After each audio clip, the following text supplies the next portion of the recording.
Whoever you are, I love you and I thank you. Hi, my name is John Catlin. I'm a spiritual minister and energy healer who has created some unique guided meditations called Sandalphonic Journeys. I'm also working on some really cool stuff concerning sound frequencies, sound healing. I'm very excited about it, and I will tell you all about it in another video. But for now, I have a message I want to share. As you're well aware, our entire planet is going through a very turbulent time. Everything is happening all at once. All sorts of energies are flooding the planet. It seems like the world is going to hell in a handbasket. You may feel weird sensations in your body like heart palpitations. Your health may be affected. Your emotions seem whacked. You may find yourself facing things from your past that you may or may not have forgotten about. Relationships are all over the map. And everything seems topsy-turvy. Just crazy, crazy town. So how do we deal with this? Let me describe what we should do and then how we should do it. You may think the explanation is super simple, but frankly, it's really not that complicated. The first way out of all this mess is to concentrate on the eventual outcome, the future that we desire as if it's already here. Now, what does that mean? Do not think in terms of personalities. We tend to do that, and there's nothing wrong with that because we're spiritual beings having a human experience in the third density. From that perspective, our souls in this material realm must experience all the earthly aspects of this life.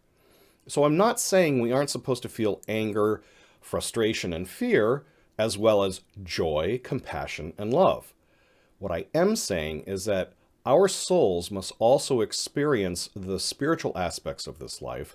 From this perspective, our journey is a collective one, growing in maturity to manifest the real power of our souls, which manifests and speeds along the fourth density ascension event that's coming. Our souls are tied to the other side, which sees everything from the eternal perspective. That perspective longs for unification with the Creator, which means we should think in terms of the greater good of all mankind, not individuals. So particularly amongst all of us who are spiritually minded, there should not be division. We may humanly have our opinions, but we must unite spiritually. This leads to the second way out of all this mess. Do not live in fear. Do not feed the fears. Do not judge others. And do not hate those who do not agree with you. Do not feed the fear. Do not perpetuate the frustration and hate. Part of the reason we are all getting so worked up about it is because we feel we're powerless. We must stop, each of us, assuming that there's nothing we can do because we supposedly don't have the power to do so. Ladies and gentlemen, brothers and sisters, we absolutely do have the power. It's just that we've been programmed to believe that we don't, plus many more lies. It's time to change that. The power is within each one of us. Every single human has the power of love, the power of forgiveness, and the power of intention. The power of love is born out of compassion for every other soul that lives on this earth and every living creature. This compassion is born out of the understanding that everything is connected.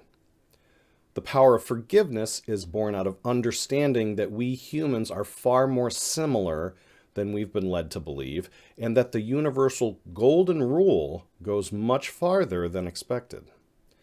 The power of intention is born out of knowledge that what we think and what we set our hearts on is far more powerful than what we've been told. Because for almost all of us, we've never been told that. And for even those of us who know this already, we truly do not understand how powerful it is. The human race is far more connected than we've been led to believe. So that's what we need to do. We must all spend time in our spiritual lives. now more than ever. Do not use this time to set intentions for the outcome that we humanly think should happen. This person should win the election, that person, blah, blah, blah. Instead, we should concentrate on the world we truly desire.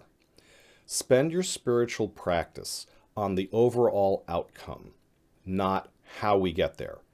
We should concentrate on feeling the joy of everything working out and our future that is peaceful and loving. The one in which discoveries and technology and helping and supporting one another for the benefit of all, otherwise known as service to others, reigns supreme. The next several videos, I have no idea how many that's going to be, will continue to explain how we do this. We need to come together. We must end the division. We can do this. We can. We need to drop the hateful vitriol. We must talk things through with no ill will towards the other person.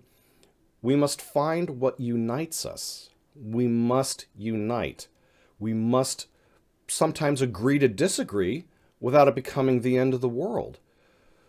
What we need, brothers and sisters, is maturity, spiritual maturity, moral maturity. We need to support one another, root for one another, work together. This is an extremely important time in our planet's history. We must come together. It is imperative that we do so. Because when we do, amazing things are going to happen. The best is yet to come. I will see you in the next video. Whoever you are, I am sending you love, light, and peace. Thank you.